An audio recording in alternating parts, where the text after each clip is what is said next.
Yes, you can use minification for JavaScript. So one more important you need to know is, so MIME type.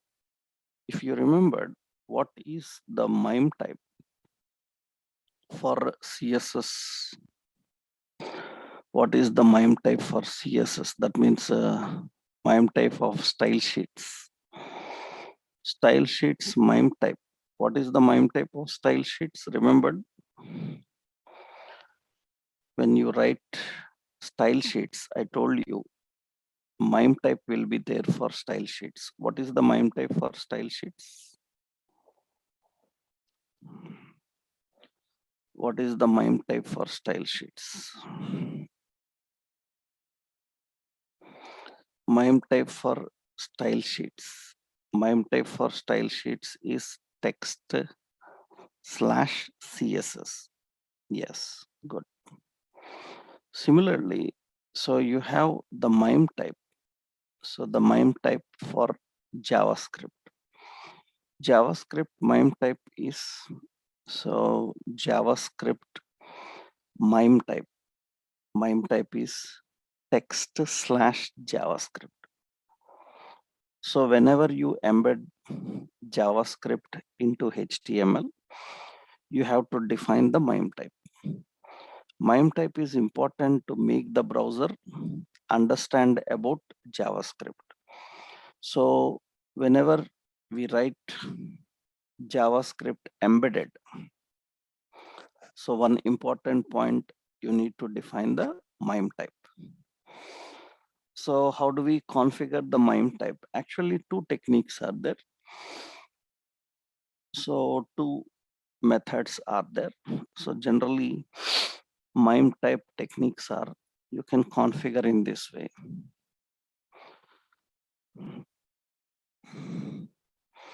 When you are defining the MIME type, when you are writing the scripts embedded, so you can configure like this. So suppose you are writing the script, it is JavaScript. Then we have to write type is equal to text/JavaScript. Or you can also use language is equal to JavaScript. We can define these two things as text JavaScript or language JavaScript. So this is enough. Type text JavaScript is enough. So that is easy for all the browsers to understand that it is JavaScript. Whenever you are integrating JavaScript into HTML, so we need to define the MIME type. And that is the MIME type for JavaScript. You can define type text JavaScript, or you can define the language as JavaScript. So browsers can easily understand, because remember, this script element is used for various types of scripts. We can embed various types of scripts by using script element. It can be JavaScript. It can be, we call as JavaScript. We call as JSX. Even it can be server-side script also. So then we have to tell the browser correctly what kind of script it is. Then we have to mention the script with the MIME type. For JavaScript based, the MIME type will be text/JavaScript. That is one point. Another point, when you are writing JavaScript embedded or in an external file, you have to know about strict mode of JavaScript. You have to know strict mode of JavaScript. In interviews for freshers, these all questions are asked. What is minification? What is the MIME type? What is strict mode of JavaScript? Strict mode of JavaScript is nothing but Actually, JavaScript, when you are writing, so for example, one small example here I will show. Suppose here itself, let me put a script, and here I am writing a function. Don't worry about my code, just observe the concept. That code you will understand in the next level, I will tell you. Here, observe the first point here is, suppose I am writing here, so x equal to 10, document dot write x equal to plus x. Later we are going to discuss all these points, what is document dot write and all, we will learn about that. As of now, here I have two statements here. First statement is x equal to 10. X is a variable where we are storing a value called 10. But as per the rules of programming, variable must be first declared. After that, you have to assign some value into it. But variable you are not declaring. Without declaring, you are directly assigning some value into it. Now it is possible in JavaScript. It is okay. There is no problem. In JavaScript, it will work. But as per programming standards, that is not good. That is not good. So you run this and see now. You can see it is working fine. That means without declaring variable, you can use it. Now, one person means in a project, several people are working. So in a project, several developers are working. Then every developer have his own style of writing. One person will declare, another person will not declare. This leads to a lot of inconsistency in coding. So that is the reason we don't want developers. We don't want developers to do all these mistakes means you can say that we don't want developer to violate the programming standards, and we want all the developers to follow certain standards of JavaScript and write as per the standards. If the standards are missing, then it should report problems, errors. Then how you will force your developers to follow the standards? We ask our developers to write JavaScript in strict mode.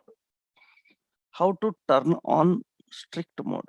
To turn on strict mode, at the top, before you write any function after the script, or if it is in a separate file, first line, in the first line, we have to write use strict, use strict, strict, and semicolon, use strict semicolon. This indicates that now JavaScript is in strict mode. In strict mode, it will not allow the developers to violate the programming standards and write however he wants. It will force the developers to follow the standards. Now, in this case, you see, I will run this now. Now, when I run this, it's not working. So I refresh, it's not working. I will go to the inspect. In the inspect, you can go to console. You can go to console. In the console, it says that X is not defined. That means you haven't defined X variable. Not only variable, like that, so many programming standards will be there. You will learn about them. So here now see, if I remove the strict mode, if I remove the strict mode, so it's not a problem, it is working. If I put the strict mode, it says that as per the rules, so it is mandatory. So then what we do is we can go to, we have to declare var x. So now it is showing error. You can see it is showing error. I will declare x. How to declare, what is var? These are all the points you will learn in the next level. As of now, you need to understand what is the purpose of this use strict and what is strict mode. Now you see it's working fine. So it will not allow the developers to violate the program standards, and it will force the developers to write as per the standards. If you want to know all the standards of programming, all the standards of programming, then you can visit the website PMD, PMD, PMD, Sonar.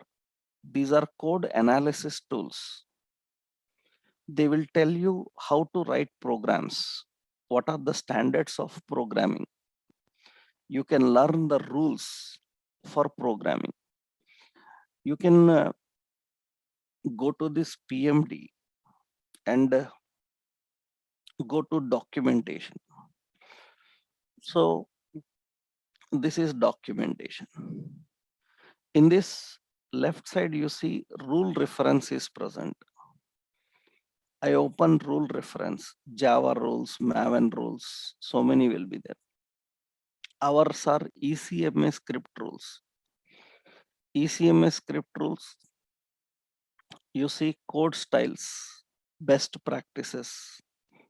When I go to code styles, it will show you all the options, the rules for coding style. That means, for example, suppose when you are learning some programming, suppose you are learning Java, you are learning .NET, you are learning PHP or Python or something. So then generally your faculty will tell you that when you are writing a if condition, condition, you write an if condition. And in this condition, so if condition is true, what should happen? Some statement. Else, if condition false, what should happen? Statement. And your faculty will tell you that you can do, you can write this, if condition. Your faculty will tell you that without this curly brace, that means without the curly brace, that means the blocks, you can directly write true without the curly brace. So you will see that many people will tell you that this is shortcut. You can write like this also. So have you heard that this anytime? If you know any other programming languages, have you heard that? Right? That people saying that you can write an if condition like this. That's a general thing in programming. In every programming, people will tell you that. But this is not a good program style. Why it is not a good program style? Because it's not good coding, it's bad coding. Why? Because the curly braces indicate that the execution starts here and execution end here. Then compiler can easily understand it. It can correctly understand. If you are not giving, then also it will work. But you are confusing the compiler. You are not correctly telling the compiler where to start, where to stop. Then what compiler have to do is it have to verify is else coming. If else is coming, it thinks that it is end of if. Then it will stop. So the right side what you written is not good code. So don't ever try that. So it's waste of time for compiler. Always use this technique. So later we learned we can minify our code. We learned we can minify the code. In that case, don't write such shortcuts which are confusion for compilers. You see here in the rule reference, ECMA rules, you see if conditions, if and else statements, you see it says that you can observe here, you can observe here. So in this, it says that this is okay. It says that this is okay. And this is bad. This is bad. It says that that is bad. It's not good. That means it says that this is bad. This is bad. It's not recommended. That means you are not using curly braces. So this is good. So this is good. This is good. This is okay. The curly braces start and stop. This is bad coding. And who is telling? ECMA is telling. ECMA is telling means people who built that language, they are telling. Then who are you after all to introduce new techniques? That is nonsense. So we don't recommend such shortcuts codings. So until or unless they are good for compiler. That's the reason generally developers coming from various backgrounds, they start showing their talent unnecessarily, which is not required. And they write lot of nonsense coding.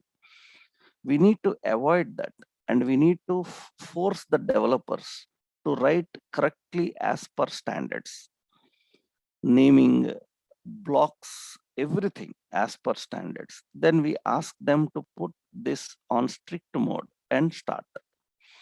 When they put JavaScript in strict mode, it will not allow to violate the standards of coding.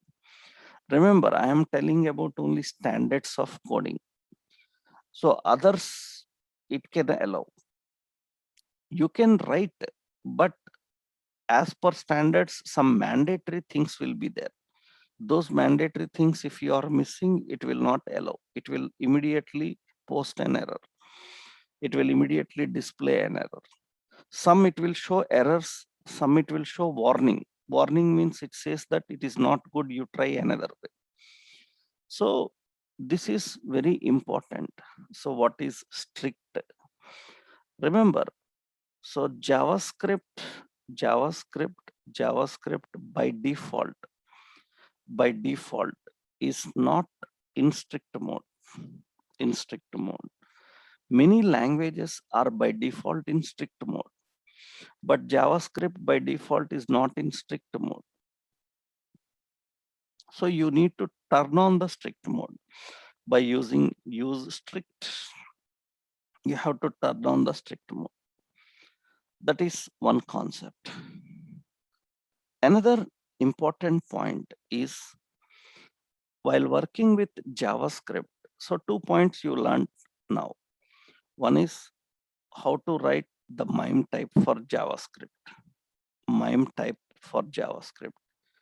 Text slash CSS, JavaScript, text slash JavaScript. And what is strict mode? Strict mode. Next point here, one more important is JavaScript for legacy browser. For legacy browsers. Legacy means old version browser. Because when you are using JavaScript and in JavaScript, when you are learning JavaScript and using JavaScript latest version, then what happens is in the latest version, several new options are added. Several new options are added. Several new options are added.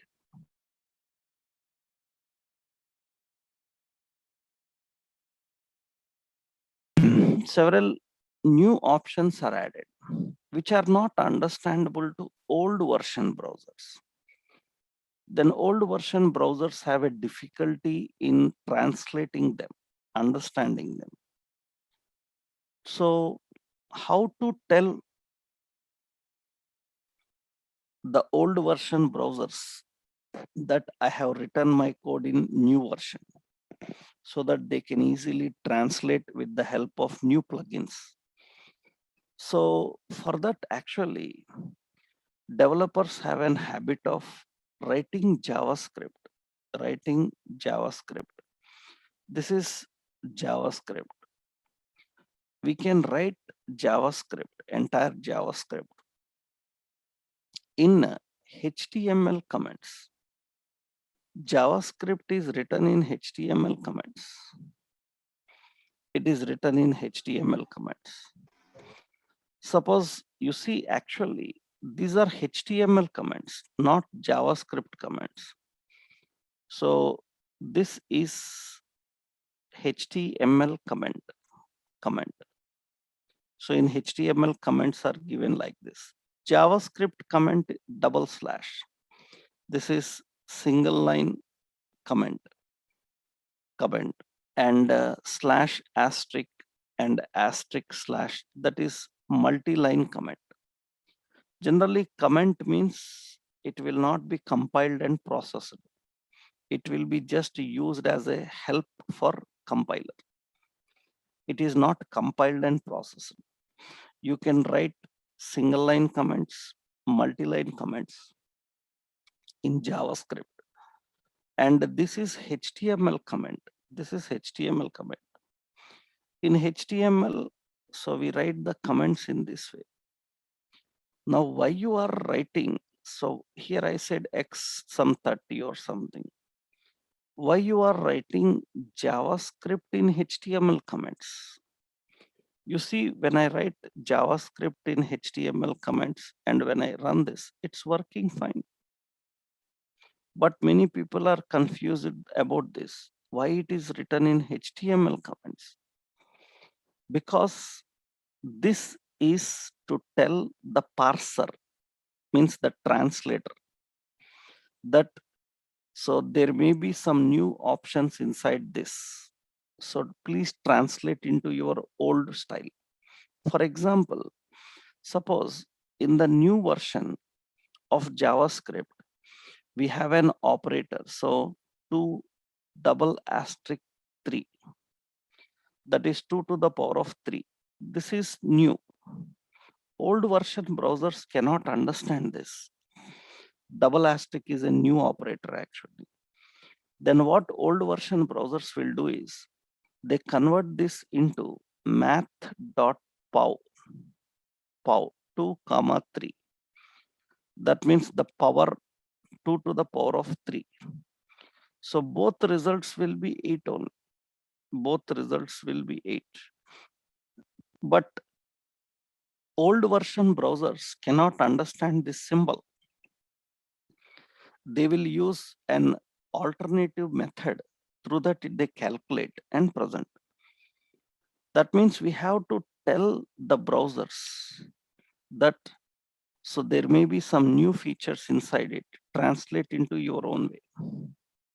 So this is very important. So that we generally do by writing this. This is called legacy code. You will not see this written and anybody showed you in any tutorials regularly, because this is very extreme experts write like that. That means people who are working for web development more than 15-20 years, they know, they worked with legacy browsers, they know this problem. You will see only such people having an habit of writing like this. You will not see anywhere on online or in internet in JavaScript tutorials anybody tells you to write JavaScript in these HTML comments. But in some very old websites, you will see JavaScript is written like this, because the experts' intention is to make their JavaScript run everywhere. These days, what happened is latest technologies like Angular or React or Vue, these latest technologies have the ability because they have ready-made compilers.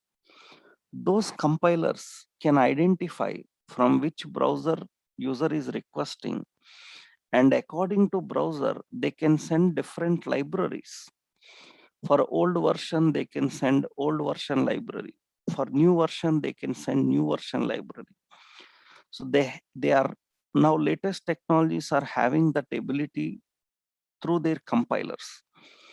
So, but early days we need to write like this. So the concept of sending advanced library to advanced browsers, old library to old version browsers, that concept is called as, we call that mechanism as differential loading. Differential loading. Differential loading. We call that mechanism as differential loading. So differential loading is a technique where libraries are separately kept for old version, for new version. If request is coming from a legacy browser, old version browser, then the old library is loaded. It's converted actually into old and loaded. If new version, directly new version is loaded. So this is the habit of writing for old version browsers. So every day while practicing, you don't need to do this. But finally, when you are working in a real world and you are not using any other technologies help, you are just plainly using JavaScript and you want it to correctly work in old version browser also, then you have an habit of writing, you have to have an habit of writing in this way, in this way. So this is legacy, that is JavaScript for legacy. So these are all the basic points you have to understand before starting with JavaScript. So how to integrate, JavaScript into HTML, So inline, embedded, external file, three techniques. Second, what is the MIME type of JavaScript? So MIME type of JavaScript is text/JavaScript. Next, what is strict mode? What is strict mode? So strict mode is to avoid, code inconsistency.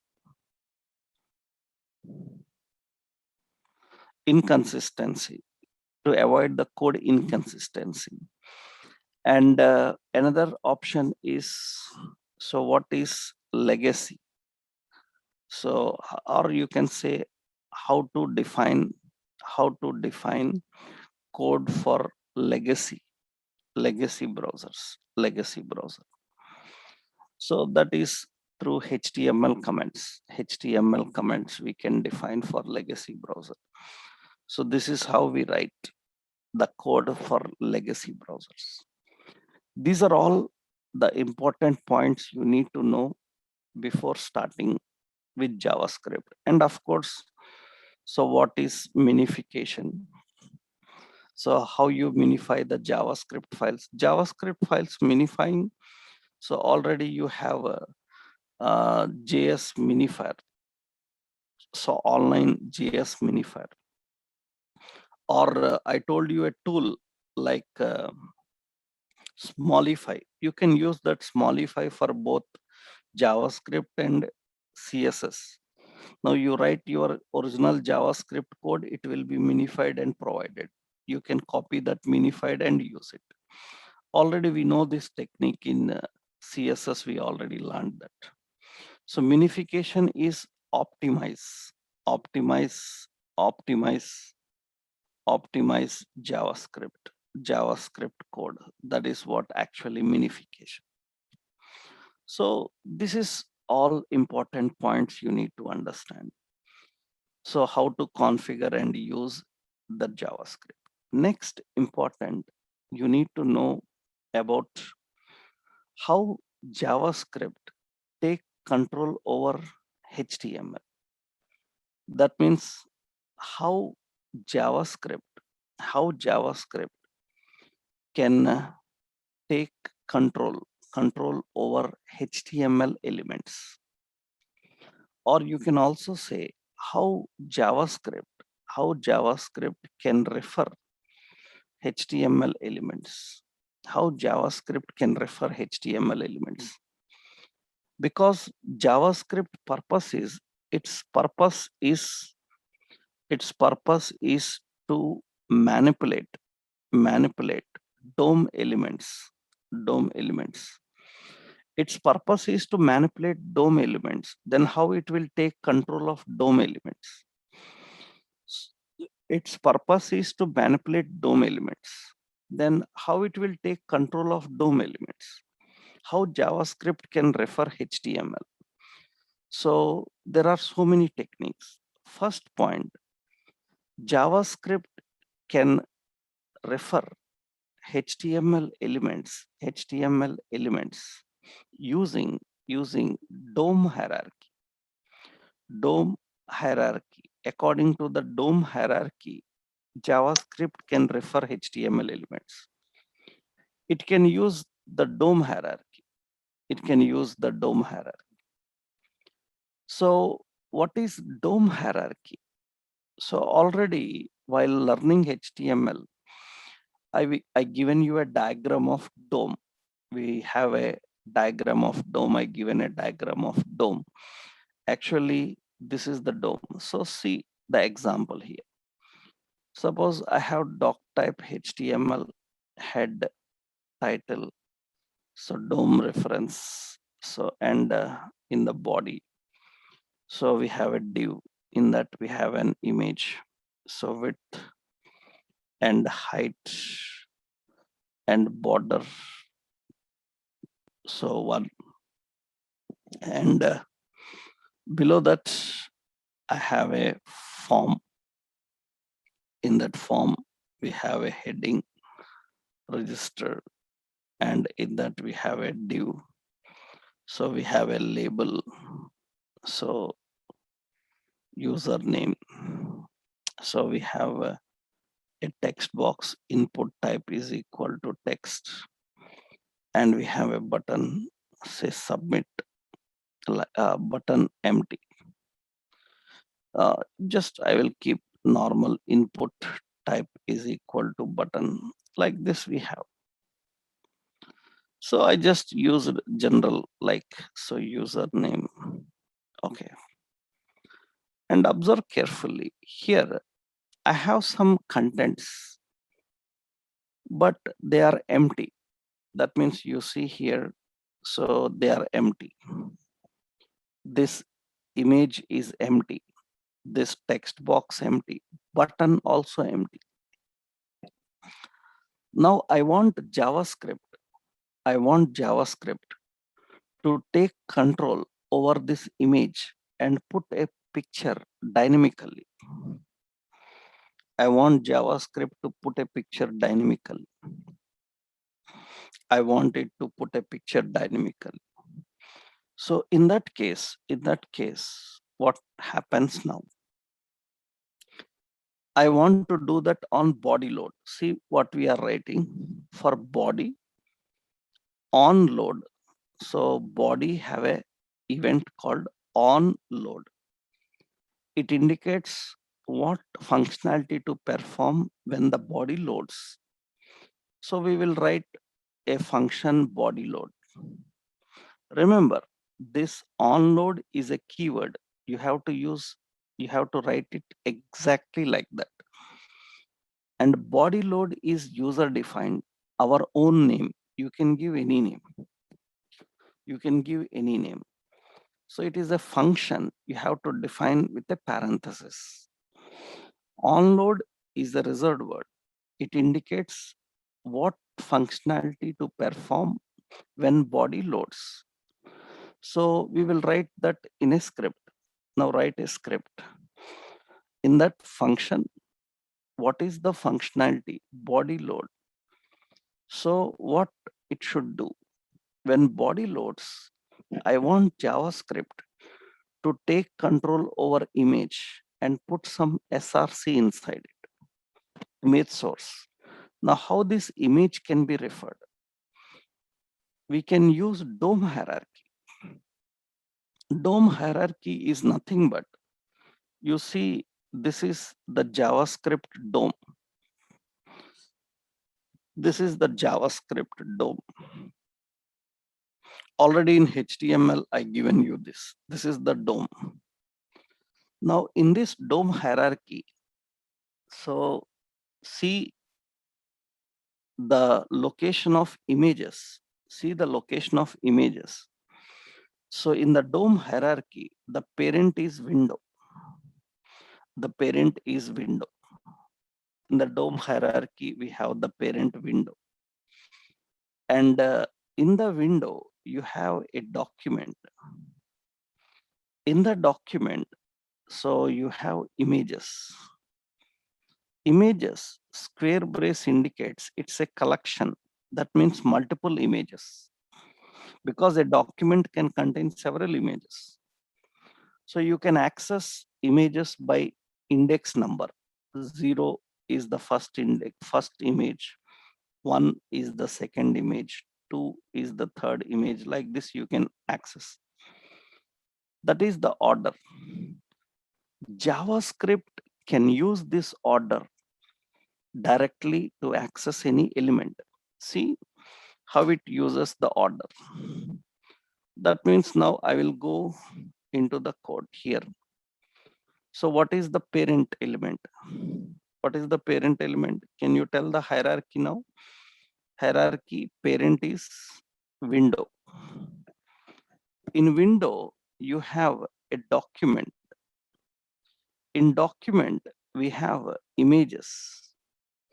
Images is a collection array. So square brace. How many images are present in our document? How many images are present in our document?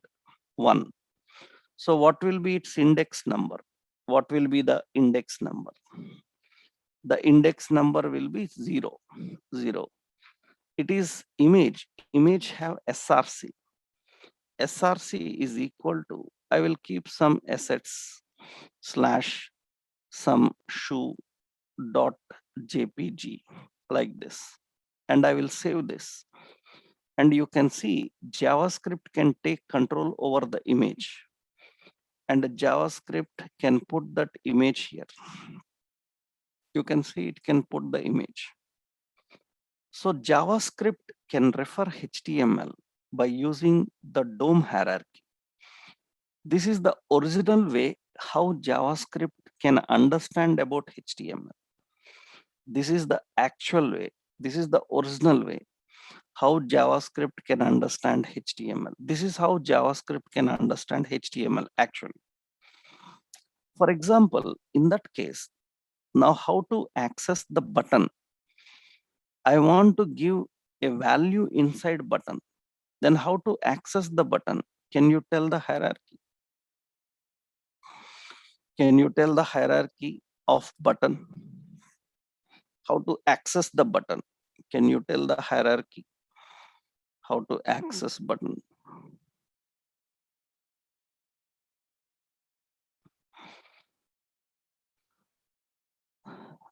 Remember, button, checkbox, file, hidden, all are present in elements. Don't think that in elements button is first, checkbox is second. All comes under elements only. Have you seen that here? That means now how we can access that? How we can access that? You see how we can access. So the button, see, we are accessing like this. So window, yeah, window dot document. Document have forms. So now observe here. Forms is a collection. Forms is a collection. So in window, we have document, forms. First, how many forms are present in our document? How many forms are present in our document? How many forms are present in our document? So in that case, forms of 0. Am I right? In that in that elements, in that elements, how many elements are present inside the form? Inside the form means it will look for form elements, not headings, divs and all. So inside the form, how many form elements are present? How many form elements are present? 2 form elements are present. What is the index of button? Button is present at which index? Button is present at 1 index. So it is a button, so it will have a value. Value is equal to, I said register, like this. And you can see that JavaScript can take control over that and it can put a value there. This is DOM hierarchy. There can be multiple forms. So there can be multiple forms. There can be multiple forms. So we can handle multiple forms. There can be multiple images, but everything you have to refer like this. So this is the actual way how browser can understand your HTML elements, the DOM hierarchy. But this is risky. Why it is risky? Because you are using index numbers in the code. When you are using index numbers in the code, generally you need this if you want to access the elements according to the order.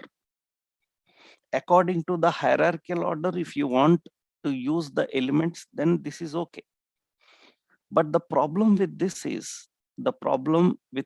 is, whenever any element position is changed, suppose sometimes we add a new element, we remove the element. Suppose I am changing the button position from here and put before the text box. That means now button index changed to 0. Then you haven't changed your code. Then observe, it will automatically keep that to the text box. That means whenever you change the position of any element, you have to change in the code also elements of 0. Then it will apply that. Again, if I bring back this button to one position, again the problem will be there. Again, we need to update the index number. This is risky. So this is very complex. But we use this technique if we want to access all the elements in a sequential order. And we want to read the elements in order according to DOM hierarchy. Those situations will come later when you are working with complex programs. So in that case, so we need this technique. Otherwise, this is not good technique. Why it is not good? Because so whenever the position changed, we have to change the index number also. The code also should be updated.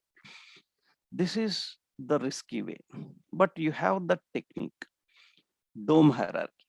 Then what you can do is, you can use another technique.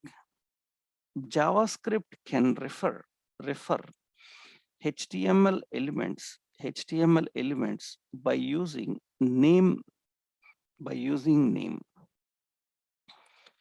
So name, that means now see, I am removing it and you see they are empty. I removed it, they are empty. They are empty now. Now here you observe here. So when I removed them and they are empty now, they are configured with nothing, they are empty. Now what happens here is, for every element you can give a name. Image have a name called pic. form have a name called FRM register. FRM register. Text box have a name called TXT name. Button have a name called BTN submit, like that. Now every element have a name. Now what is advantage is you can refer those names and use them. So on body load this time, to access the image, I will just use pic. Pic.src is equal to // assets slash so some shirt.jpg, and you can see that it is working. That's good. This looks very simple. You can just refer by name, but we have some problems with name also. It is good for certain limits, but it is also having a problem. What is problem with name? Problem with name is you already know that name can be common for several elements. That means, can I give the same name for another element also? Is it possible to give same name for another element? What do you say? It is possible. That's what we discussed, a difference between name and ID. If you remembered in HTML, I told you the difference between name and ID. Name can be common. Name can be common. That means if the same name is used for 2-3 elements, there also it will apply. So that is problem.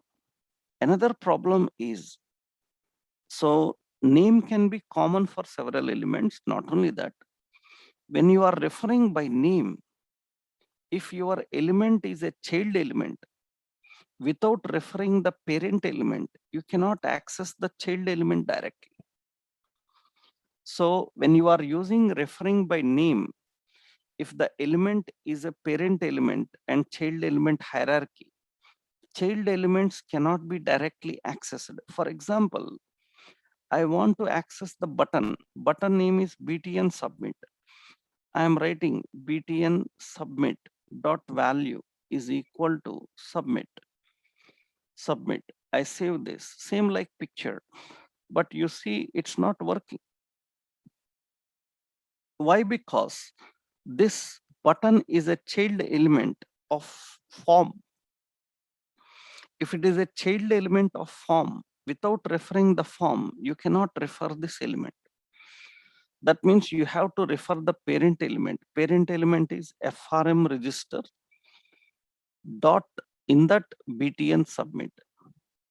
If the child element is present at 5 levels hierarchy, it is present at 5-6 levels inner element, then you have to refer all of them. For example, suppose if it is a table, in the table we have a T body, in the T body we have a TR, in the TR we have a TD. TD is having a name as some cell. To access this cell, you cannot directly access. You have to refer to the name as row. You have to refer the name, so name body. You have to refer the name table. That means we need to access that cell table dot body dot row dot cell, like that. This is very lengthy. So there is no other way. You cannot access directly a child element. You have to refer its parents. Mandatory. So that is the reason it is not working. It's not working earlier. Now it will work. You see, it's working fine. Now what is advantage is, now even you change the position of that element, you change the position of element, it doesn't matter. Its name will be same, because you are referring by name. So not by using the DOM hierarchy. But name is good up to certain limits. If same name occurs, then problem will come.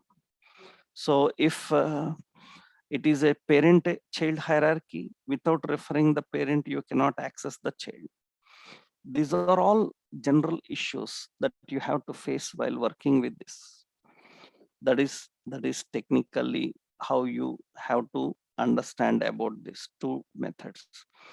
Then you have another technique. You can refer JavaScript can refer elements by using id id. For that, it provides document.getElement by id method. So JavaScript is case sensitive. Capitalization matters. You have to write all the reserved functions and keywords in the exact capitalization how it recommends. If you miss that, it will not work. You can refer by ID. Refer by ID. How you can refer by ID? So refer by ID is nothing but what you can have now is for every element you can have ID. Remember, you can use combination of all of them.